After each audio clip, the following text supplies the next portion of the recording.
The reason I love chess is because, two reasons. It is extremely frustrating, and I like doing something that I can never master. Chess is probably the only thing that makes me feel stupid, because I'm a smart dude. Anything else I've ever tried to do or learn is easy.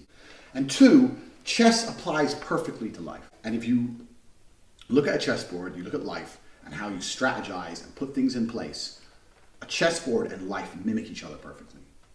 So the queen is the most powerful piece on the board besides the king. The king is you. The king can't die. If you die, the game's over. You cannot be trapped, you cannot die.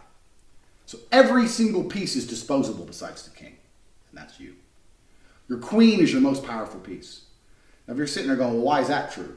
Your queen's your most powerful piece because how your woman affects your mentality is extremely important. If you have a woman who just negatively damages your brain with constant negative emotion, you're not the man you could be.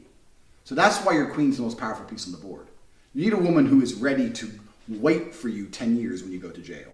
But in a game of chess, in certain situations, sometimes the queen's got to be sacrificed.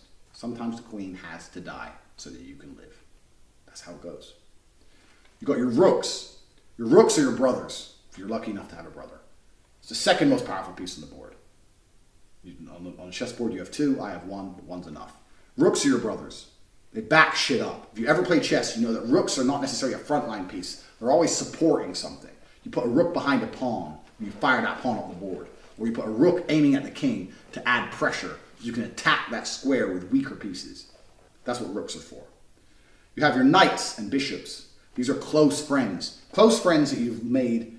Maybe you'll have 5 close friends in your life that you've known for years and years. People you work together with, people you make money with. If you're sitting there going, I don't have a close friend I make money with, then you're a fucking idiot. Because what are your friends for if it's not for conquering the world? And then you have your pawns. And your pawns are employees. Because pawns are the most disposable piece on the board. They're extremely important. And a good pawn can get to the end of the board and become something else.